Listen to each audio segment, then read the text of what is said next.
Assalomu alaykum. Hurmatli Prezident So'ronbay Jeenbekov. Sizga video murojaat qilib qayrilishimning sababi, men Qorasuv shahri Beshanali va 13-uyda yashayman.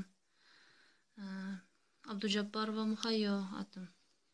Meni kuyovim Tashmatov Mamirjonni 2020-yil 2-may kuni uydan produktga deb soat 6lar chamasi, kechki 6lar paytda magazinga chiqib ketgan edi. Shu bo'yi kechki soat 8dan 10 minut o'tganda eshik ko'chani boshiga tashab ketishdi. Bir ahvolda uyga keldi. Nima bo'lganini so'rasam, magazinga produktga borib o'chirda turgan paytda Qorasuv rayon nachalnigi o'sha yerda bir sotuvchi ayolni so'kayotgan paytida, qattiq so'kib haqorat qilayotgan paytda videoga olgan ekan. Videoga olayotganini ko'rib, o'sha yerdan qo'lini qayirib, nachalnikning buyrug'i bilan sotrudniklar mashinaga solib olib ketishgan. Kuyovim qo'li chiqib qolgan edi. Qo'lim chiqqan deganiga qaramasdan qo'lini qayirib mashinaga solib olib ketishgan. Mashinadan rovidiga borgungacha qattiq urib,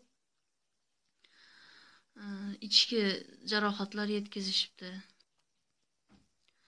Shu mashinada rovidiga borgungacha ichki a'zolariga qattiq urishgan. Daji patinkasini yechib, oyog'im tagiga mush bilan borgungacha urib ketdi deb ashnaqa deb aytdi. Keyin ularda sotrudniklar ichida bittasini tanidik. Damir degan, shu rovidada ishlaydigan sotrudnik, Damirni tanidik. O'sha ko'proq qattiq urgan. Rovidiga olib borgandan keyin o'sha yerda videoga olgan videoingni o'chirib yuborasan deb o'sha yerda ham qattiq urishgan ichki a'zolariga. Daji rasmlari, videolari bor. Kuyovim shu paytda telefon diktofonga yozib olgan go'laslari, urayotganlari, mizamchigida gaplashaylik deb kuyovim illardan iltimos qilgan paytda qanaqa mizam o'chirasan videoingni deb urgan daji go'laslar nimalari bor, audio zapislari bor. Telefoniga zapis qo'ygan ekan. O'chirasan videoingni deb o'sha ichkarida qattiq urib, shunaqalar qilishib, shart videoni o'chirib yuborish sharti bilan, tarqatmaslik sharti bilan uydan tashab ketishgan. Shu 2 soatdan keyin uy ko'chani boshiga tashab ketishdi. Bir ahvolda uyga keldi. Ro'zaman, ro'za qarmog'i, ro'za tutib olganman deb aytganiga qaramay, shu qorniga, pochkalari, ichki a'zolariga qattiq urgan. Shu mana oradan 1 kun, 2 kun o'tdi. Hozir yotibdi, o'rnidan tura olmay. Shu oyog'ini tagiga ham qattiq urishgan ekan. Oyog'ini bosa olmasdan uyda yotibdi. Videoga olishlik ayb ishmi? Videoga olgani uchun shunchalik urishga ularning haqqi bormi? Ushab olib ketishlikka. Kuyovimning aybi faqat shu bo'lgan. Hurmatli Prezident, sizdan iltimos qilib so'rayman. Shularga bir qayrilib, bizni kimlarga tashab qo'yganingizga bir qarab qo'ying. Iltimos sizdan. Hozir biz uyda qo'rqib o'tiribmiz. Chunki kuyovim o'sha kuni kelib, kech payt og'ir ahvolda bo'lgandan keyin Banisaga borgan. Banisaga borgandan keyin analizlar ko'rib, pochkalari ezilgan, analizlar yaxshi chiqmagan. Banisada ko'rinib, uyga qaytib kelishi bilan telefon qilib, nimalarga, sotrudniklarga vrachlar yetkazishgan. Shu keldi Banisaga deb. Undan keyin ertasi kuni saharlab soat 6-7lar paytida sotrudniklar eshigimiz tagiga kelib, nimaga Banisaga bordi deb eshigimiz tagiga ham kelishdi. Vrachlarni yetkazishlikka haqqi bormi sotrudniklarga? Bizi kelib so'roq qildi. Bolalarim hozir qo'rqib qolgan, hurmatli Prezident. Dadamni yana olib ketishadimi?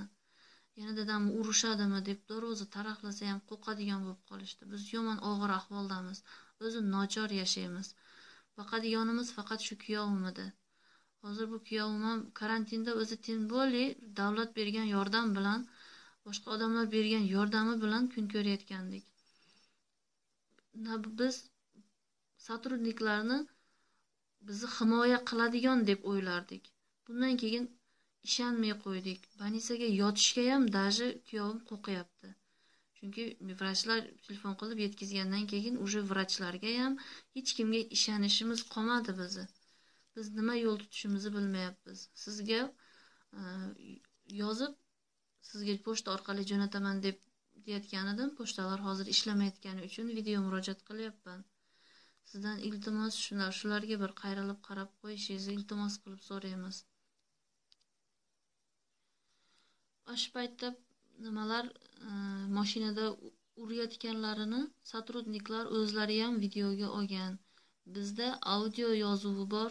Audio yozuvida videoni o'chirib yubormanglar deb kuyovim yalingan joylari ham bor. Agar o'chirishib yubormasa, kuyovimni urgan joylar nimalarini videoga olishgan. Hammasi bor. Hurmatli prezident, meni 4 ta farzandim bor. Ularda eng kattasi 7 yoshda, eng kichkinam 2 yashar. Mayda bolalarim bor. Biz nochor ahvoldamiz. Qo'rqib o'tiribmiz. Hozir kuyovim lecheniya olgani, больницаga borgani ham qo'rqyapti. Bularni qilgan muomalasidan keyin hech kimga ishonmay qoldik. Sizdan iltimos shularga qayrilib qarab qo'yishingizni iltimos qilamiz.